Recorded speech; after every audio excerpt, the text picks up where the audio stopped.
It is that time of the week again. Welcome to Dispute Sports. Thanks for tuning in, everybody. I'm your host, Kyle Neumann, joined by my good friend and co host, Rhett Hensley.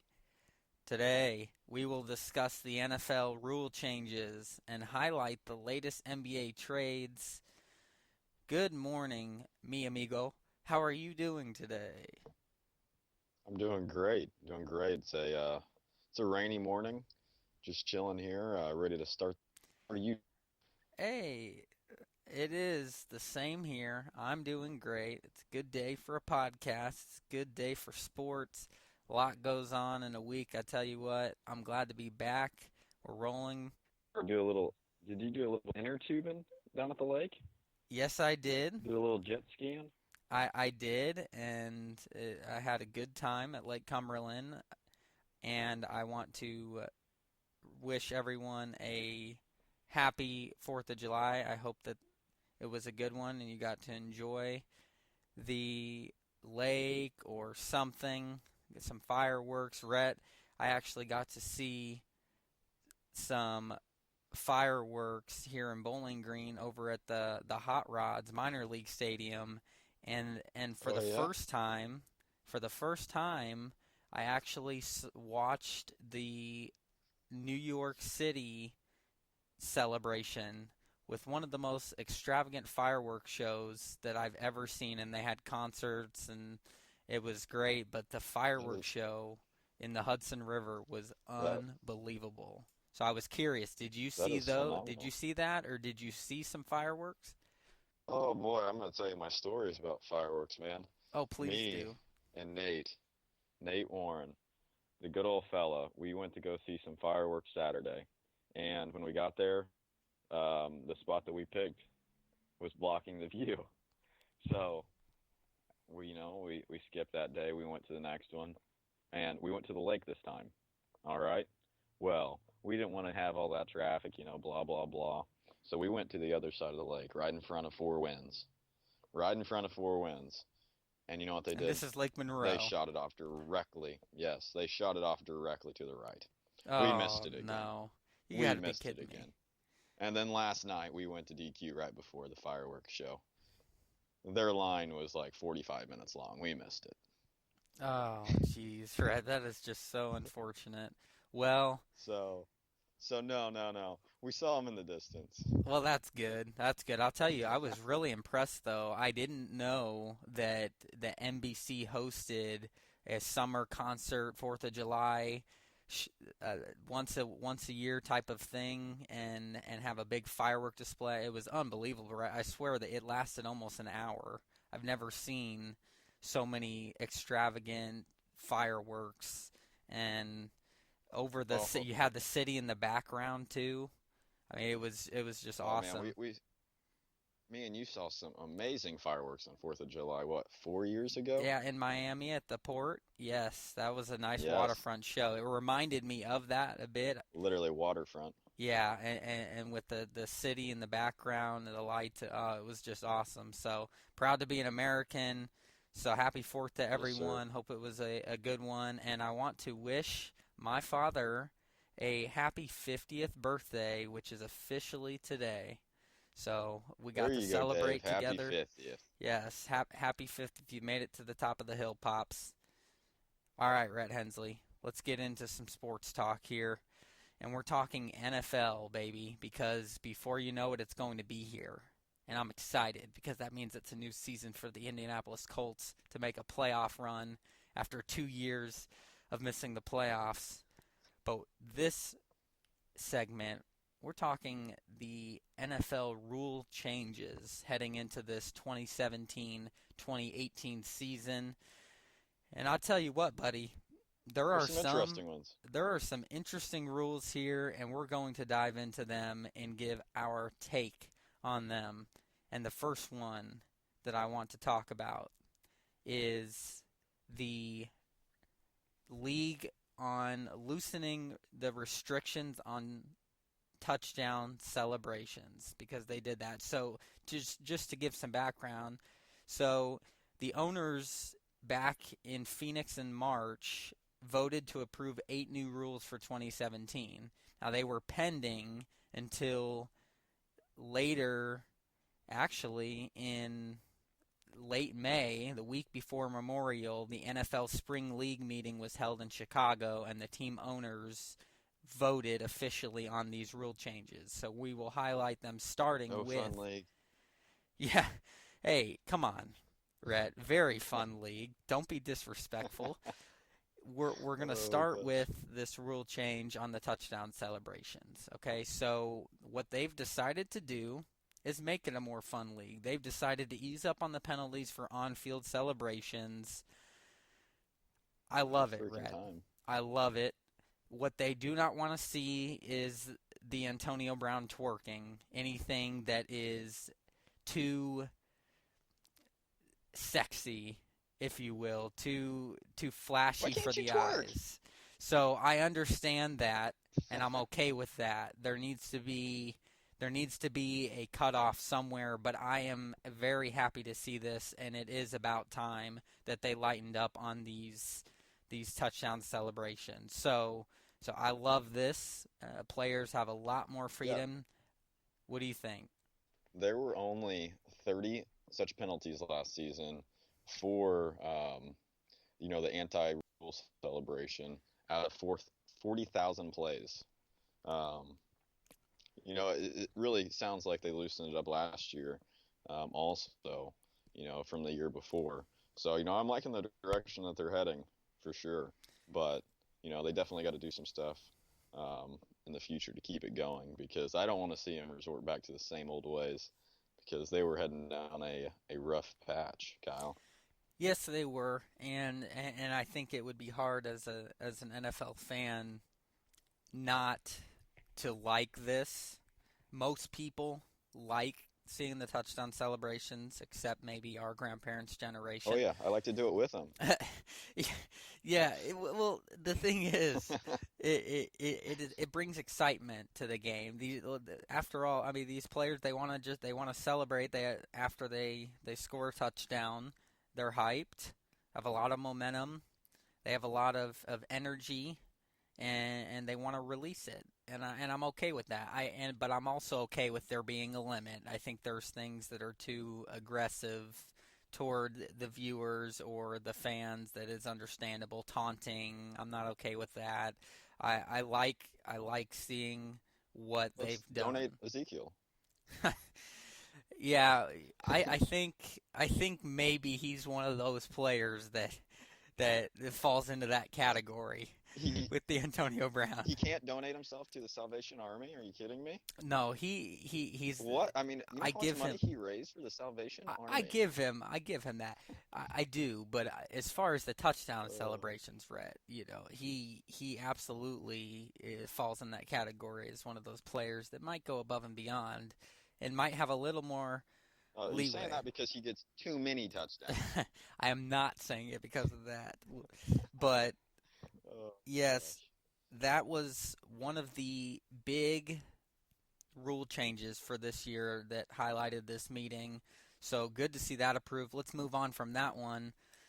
This is an interesting one, Rhett, and I like it. And quite honestly, I wasn't even fully aware that it was different. But this one, teams will be allowed to bring back 2 players from injured reserve instead of one. And I really like this, but there was a requirement that teams had to decide up front which player was to return from injured reserve. So you can now bring back 2, and if you think about this, you think about teams that might be in playoff contention or whatever, this could be a huge difference from making the playoffs or not. So I like this rule change. I'm not sure why it was one in the first place. That's that seems So you had to pick one or the other. you had to pick. If you had Ezekiel Elliott and Dak Prescott on injured reserve, you could only bring one back. Yeah, that So doesn't make sense to me. it doesn't make much sense, quite honestly. I think there could be some room for improvement here. I don't even understand why it has to be 2. I Yeah, don't see why you couldn't bring all of your players back you're paying at those once. players. to be healthy from injured reserve. Now we understand there's a difference from being on injured reserve and being injured week to week sort of a thing. I think Yeah. that's the thing the NFL is talking about here is they assume, okay, these coaches, the owners, if you put a player on injured reserve, this is what it means. And I'm not sure I know that it's a certain. I think it's at least 2 weeks when you're placed on injured reserve, but I'm not 100% sure. But there's the difference is it says, okay, this is an injury that's going to be more than just he'll be back next week and he'll miss this game. So now coaches they have to make a decision here knowing this rule change, but now two instead of one, I like it. So Exactly. It's an interesting one. I didn't know that was really in place. Um, but I definitely think it is a right move in the right direction for that one. for sure. Moving on, this is one that I don't know how significant it is, but it is a difference from what it's always been. The NFL approved a change to just one roster cut down day. So it used to be that teams had a deadline to get rosters down to 75 players before the last preseason game. Now the owners voted to eliminate that deadline, and now teams will be able to cut their rosters from 90 to 53 men all at once, with the deadline falling 2 days after the final preseason game. I like this though. Right? I like that it's after the final preseason game, and then they can make that final cut all at once. Because I mean, let's face it, it drags on for those players. The players that are going to get cut, let them know. Let them know instead of, oh, okay, he's made it to the fourth first preseason game, the second, the third, the fourth. There's just a Feeding lot the of fellow drag with up. false hope. Exactly. I think by that last preseason game what your roster is for the most part. So I like it. I like that there's just one final day, boop, 90 to 53. So that was another rule change. What do you think about that one, Rhett? Yeah, it's an interesting one also. It's one of those that I didn't really think was in place before that, but hey, they're kind of surprising me right now with these rule changes that they have implemented so far, and I'm liking them. Yeah, I'm liking them so far. they're thinking, and that's good. And I like this also that Roger Goodell thinking that yeah. helps. Well, he's trying his best to get Yeah, on he always everybody's does. good side again. But the other thing I like about this is it's good for the players, right, who are on the bubble that may be able to use that last preseason game to make that final impression and make the roster. So I think that this was a good rule change, but there's not a whole lot of difference from Yeah, before the last game and after, and we're it will be interesting to see how much effect that has coming into this next season for sure. This yeah was for sure. We another. won't notice too much of that one. I don't think Um, so. Not a fan from a fan no, standpoint, but no. this next one was another one of the ones that highlighted the changes going into this next year. The NFL agreed to shorten regular season overtime from 15 minutes to 10 minutes, and they said they've done this to focus on player health and safety. I'm going to say this is one of the worst rule changes where they just really went wrong with it, Rhett. I don't understand the difference from eliminating the regular season overtime 5 minutes. I just don't get it. That's not how I would change it. So I'm going to start with that. The second problem I have is that if you're going to shorten the regular season overtime, you need to change the playoff overtime as well. I don't like that they're trying to they're trying to have games finish in regulation, okay? But let me give you a stat here, okay? So I don't think this is going to make much of a difference, and especially for their idea of the player health and players' safety and health.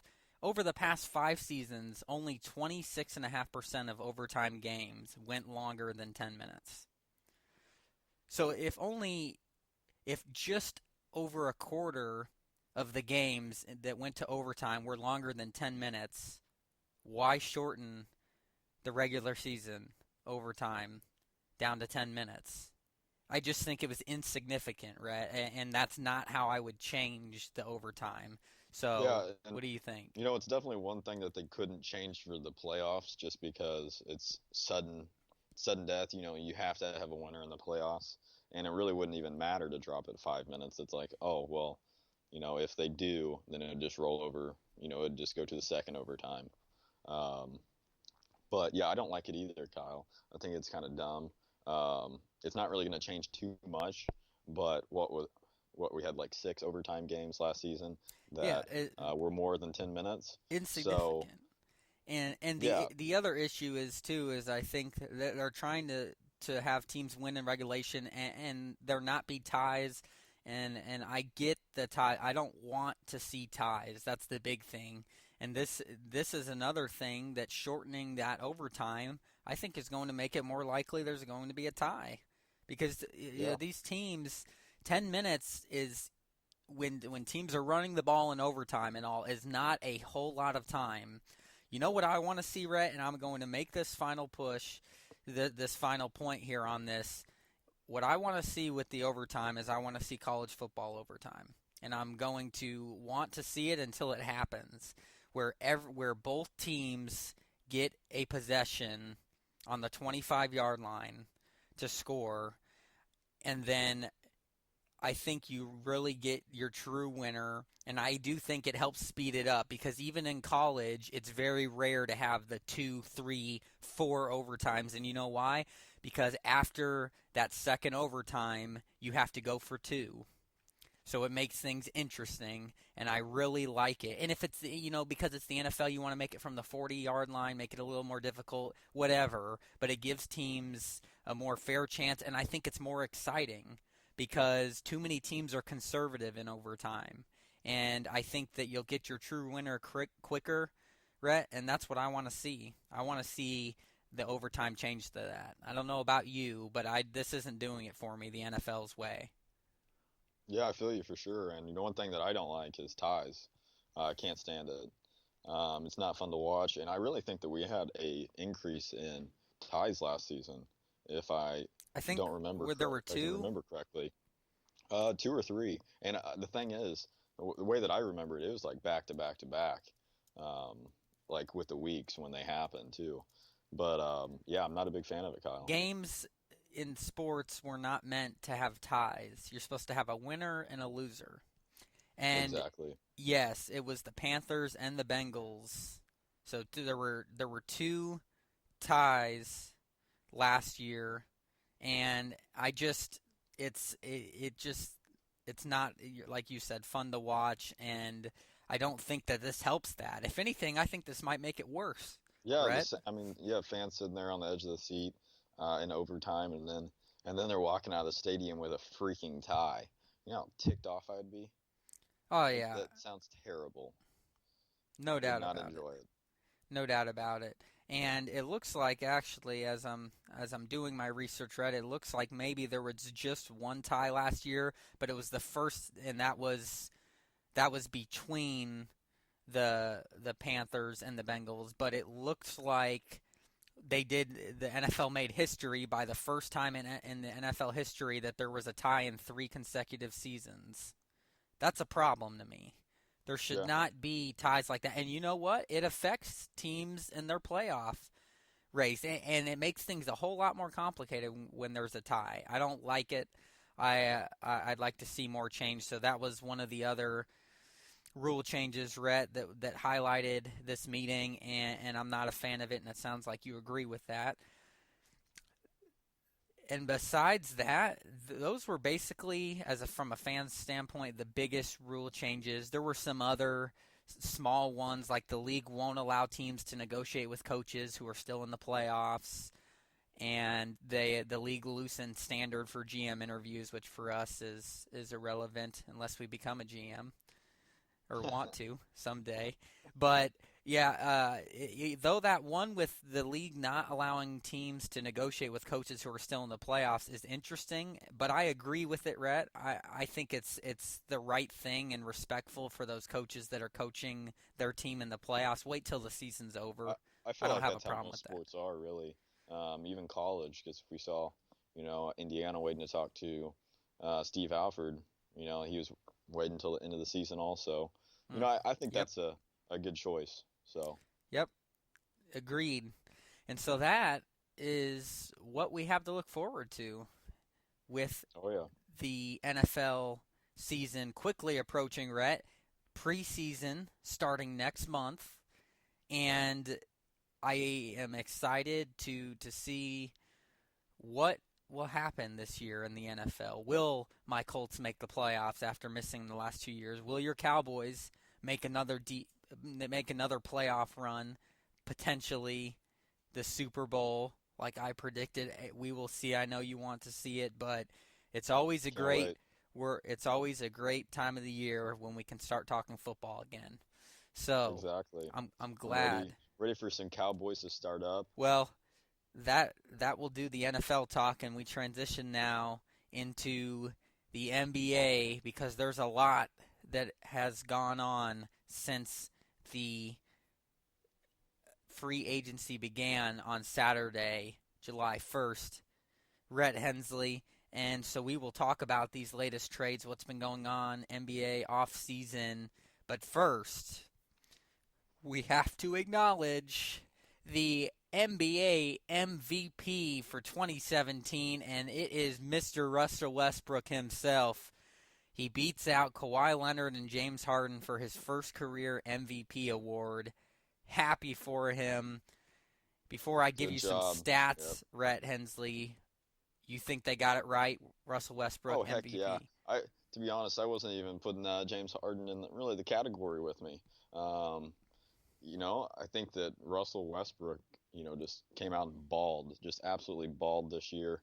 James Harden did phenomenal too, but he wasn't at the level that Russell Westbrook was at the whole entire season. What do you do for your team?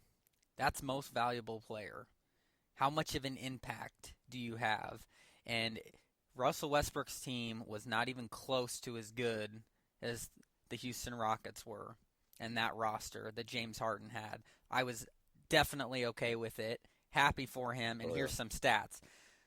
Russell Westbrook led the league in scoring with 31.6 points a night, and he broke Oscar Robertson's record with 42 triple doubles in a single season. Westbrook also joined Robertson as the only players in league history to average a triple double for the campaign, thanks to his 10.7 rebounds and 10.4 assists a night. That alone is incredible to me. I Yeah. that for that alone, he deserves the MVP to make history like that. But another stat that I love is there have always been concerns about Westbrook's efficiency. But this year, he provided some answers to that because he shot a career best 34% from 3-point range. And I think that that's just a testament to Westbrook's ability to lead a Thunder team that lost Kevin Durant to 47 wins and the number 6 seed in the West, the loaded West. So, yes, in the playoffs they ended in 5 games to the Rockets. The MVP is a regular season award, Mr. Hensley, and because of that, Westbrook deserved it, Yeah, for hands sure. I down. think that Westbrook, you know, I don't know if he's going to have that same production next year coming up with Paul George, but I do think that he put up some incredible numbers, and then his playoff stats, his postseason stats, were phenomenal also.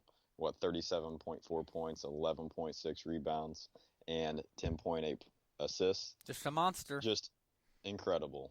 It Incredible. it really was. So, hats off to Russell Westbrook winning the MVP.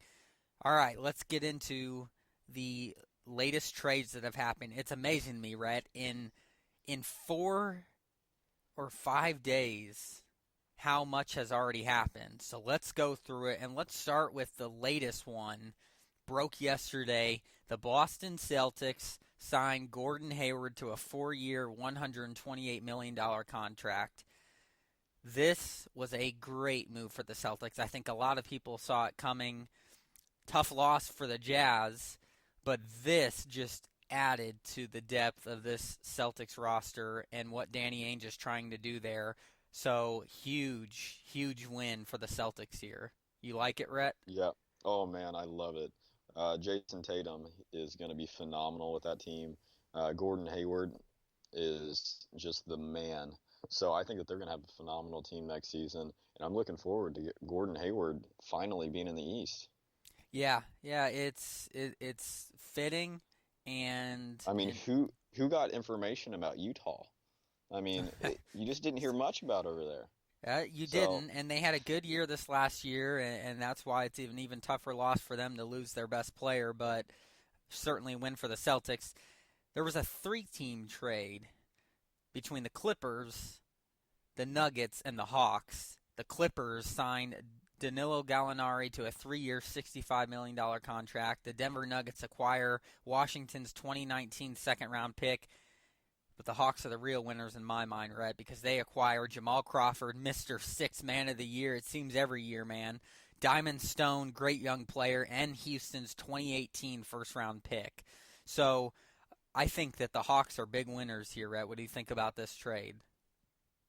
yeah, I think Jamal Crawford is one of the problems right there. He's an old man that keeps on trucking, and I love it. But he's a big part of that, and I think that the Rockets did pretty well. The Oklahoma City Thunder signed Patrick Patterson to a 3-year, $16 million contract. Kind of fill the role, the void of losing Oladipo and Sabonis. I like this move for the Thunder. Patrick Patterson's a solid contributing player, and it didn't cost them a whole lot of money. So I thought this was a good sign for the Thunder. What For did you sure. think of the Thunder signing Patterson? Um, Patrick Patterson, I mean, he's a decent player. The Thunder, they have what Ennis Canner right now. Steve Adams. I like those two players. I think that they'll be fine for a backup. He'll do just fine. Yeah, and maybe he'll move to the power forward position. You never know, but Potentially. could be a key player for them. The Sacramento Kings signed George Hill, the former Pacer himself, and now the former Some George Hill. Jazz, to a 3-year, $57 million contract. He got his money, that's for He got sure. paid. George You know what they Hill say now? to the Kings. If He you can't beat them, just go and get a lot of money. exactly. Boy, that'll be another debate for another show, Rhett. This whole cap situation rising. It's mind-boggling to me. But George Hill going to the Kings, I think, is great for the Kings, and another tough loss for the Jazz. They lose Hill now. They lose Hayward. So the Jazz try have some money to work with, but they need to make some moves after making the playoffs, and they're losing two key players here. I like it for the Kings. What do you think? Yeah, I think the Kings are going to do pretty well. Do I think that they're going to be a playoff team? No. But I'm glad that George Hill went over there and got his money. Yeah, they're doing very well for losing DeMarcus Cousins last Yeah, year. They drafted very well, and I think they're going in the right direction there. seeing some potential, but it's going to take a couple of years. And this might add to it. The Kings signed veteran big man Zach Randolph, finally left the Grizzlies to a 2-year, $24 million contract. I'm not sure that this is a good addition for them, Rhett. I don't think that this is a huge deal because I think this will kind of be like the Al Jefferson for our Pacers. He's just going downhill a bit. He's Yeah, he's that's what I on was his about. way out of the league. Exactly. I'd say give it 2 years and he's going to be in the Big Three league. Mark Yeah, my words. the Big Three league. A good watch, by the way, if anyone I know. I hasn't. love it. Nice and physical. Yes, it is.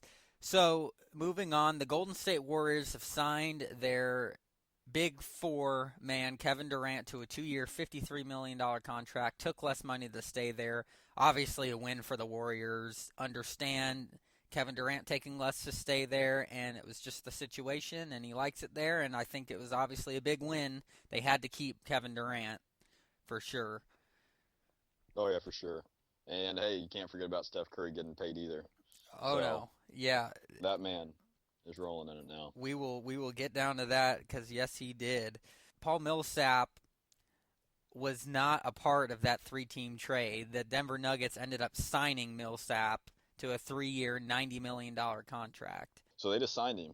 Cleared up the Weird. money and signed him. So that was That, that was where that came from.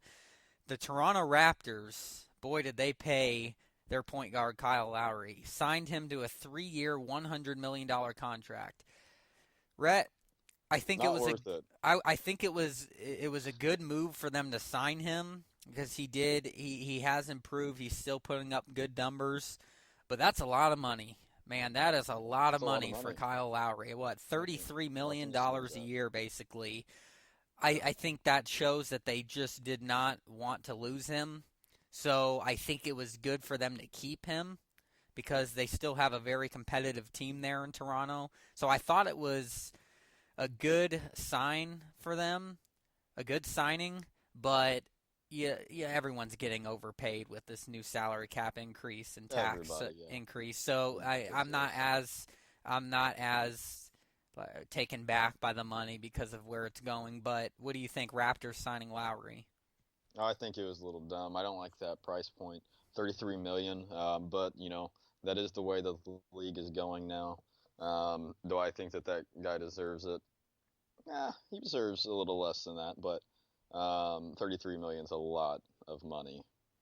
Indeed, indeed it is. The Cleveland Cavaliers signed Kyle Korver, the three-point sharpshooter, to a My three-year, $22 man, million Kyle dollar Korver. contract. He's getting his money for about $7 million a year for the next 3 years. I thought it was a good move. The Cavs needed to keep a role player like him, even though he did not play well for them in the playoffs.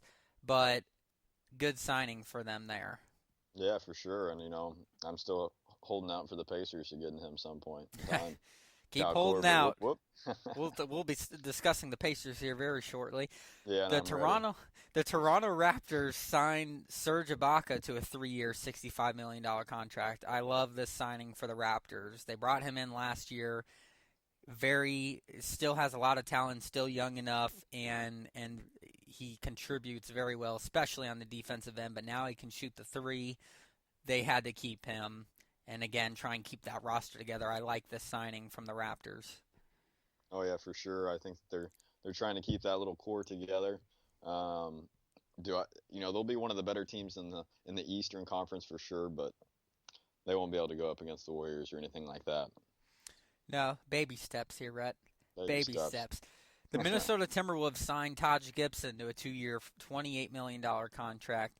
I think that this is an okay signing for the Timberwolves, trying to add to that team that they are building there, which is great. The Yeah, Thibodeau team. he's the type of player that can contribute at power forward. So I like this position. This signing from the Timberwolves. I'm not blown away by it, but it's not a bad signing for 14 mil for 2 years. Oh, Tom Thibodeau is just trying to build that core that he had with the Chicago Bulls, and I think he's starting to put the pieces together, and he's got a lot of good pieces um, that were already sitting there with Wiggins and Big Ol' Cat. Yes. So I think they're going to have a solid team on their hands with that Taj Gibson.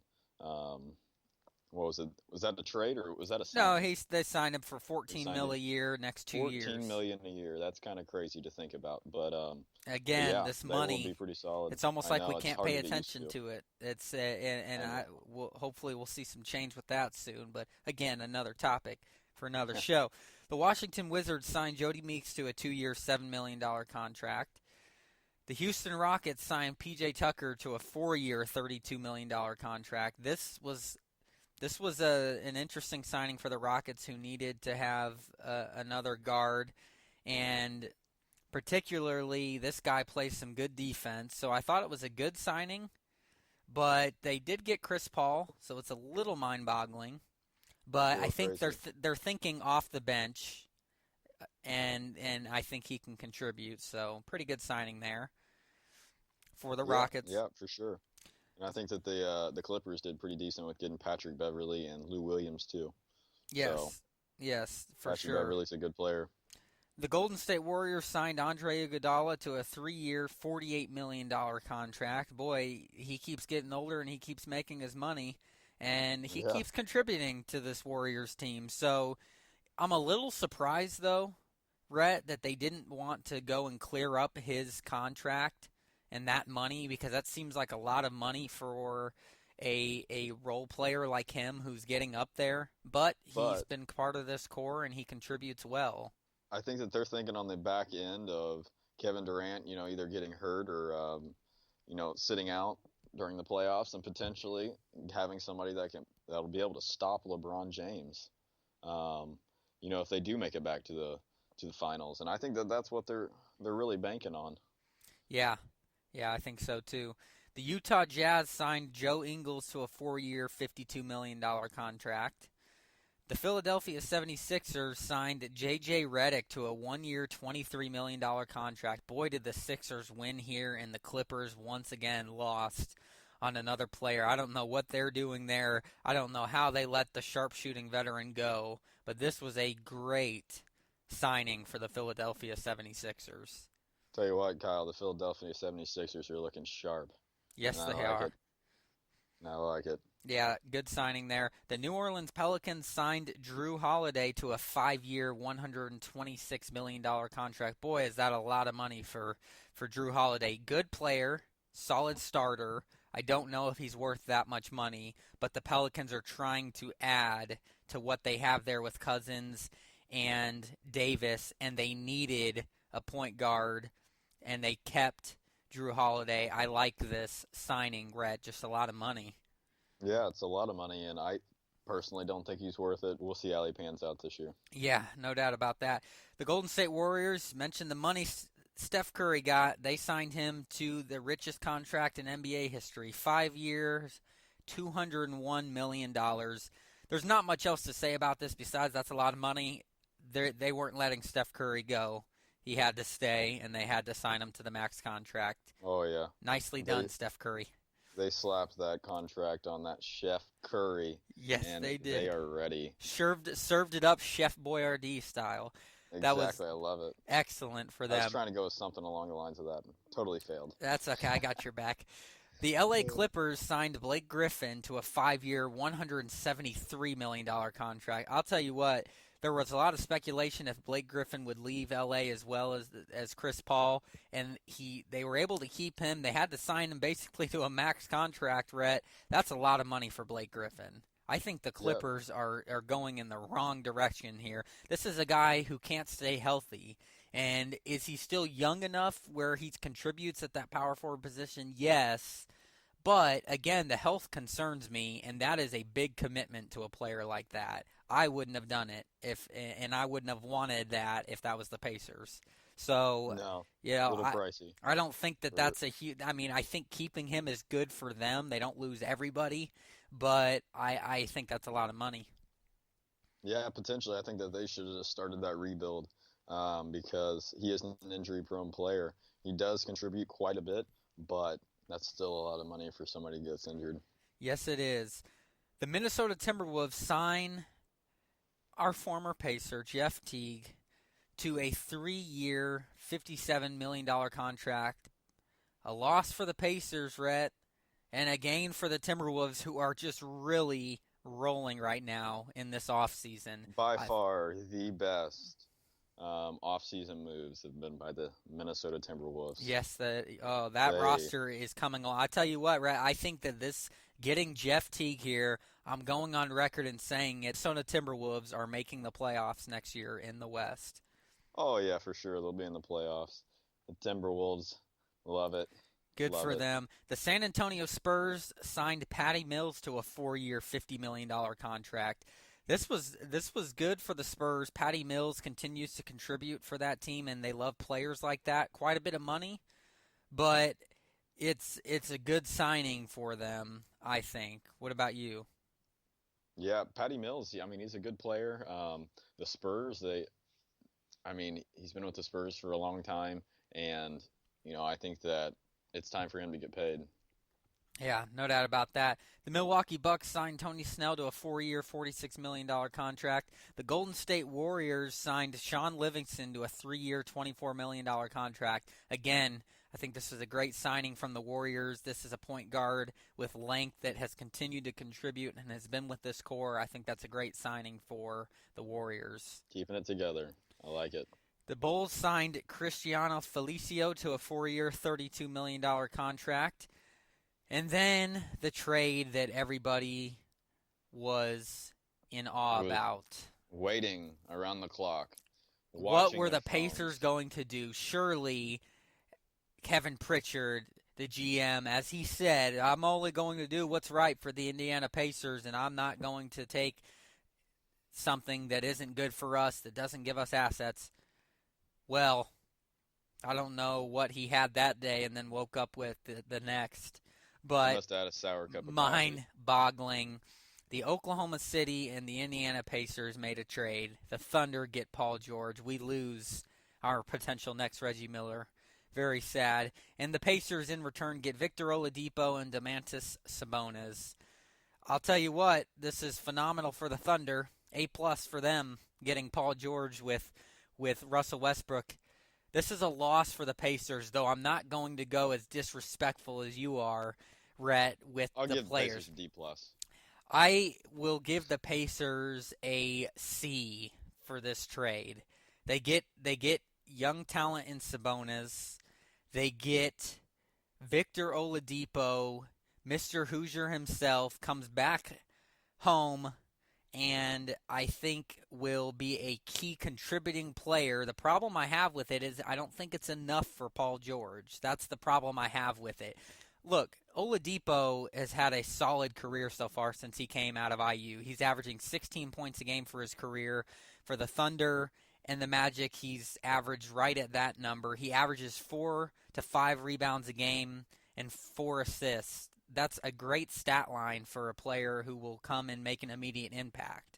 Though he's not the next Paul George, he is a good role player, and he is somebody like a Lance Stevenson who gives energy and comes as soon as he comes into the game and can make a great play. So I love the signing for the Pacers, getting him, or the trade acquiring him. And Sabonis is a good young player too. I just don't think it's enough. That's my beef with this trade, and it wasn't what we expected. I think everyone thought that we were going to make a trade with the Celtics because they had a lot more assets. It didn't happen. Your thoughts on this trade? Kyle.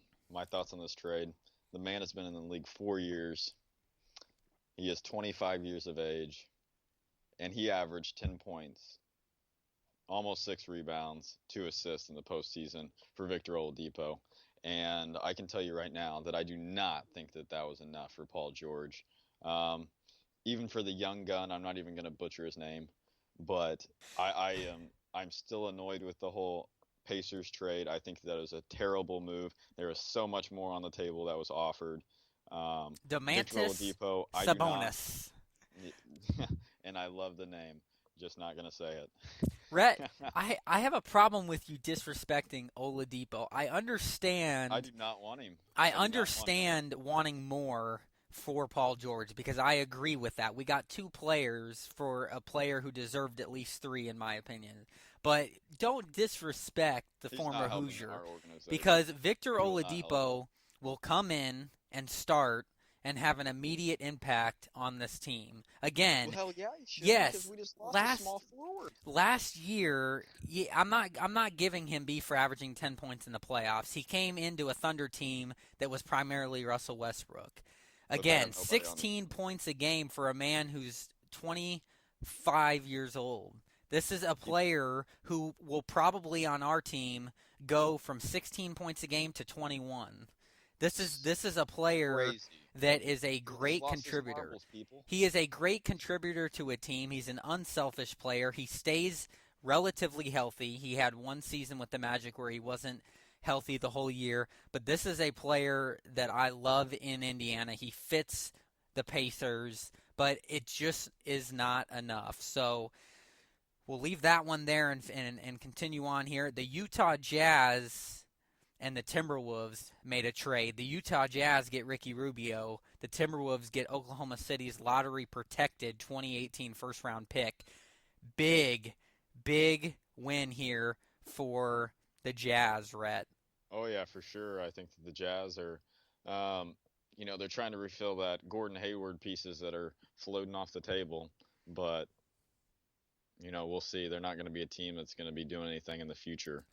As I say, future this coming season. Last two here, the Rockets, Rhett, and the Clippers made the trade. This was the other big headline. Chris Paul goes to the Rockets. The Clippers get Patrick Beverley, Lou Williams, Sam Decker, Montrezl Harrell, and several non-guaranteed contracts and a protected 2018 first-round pick.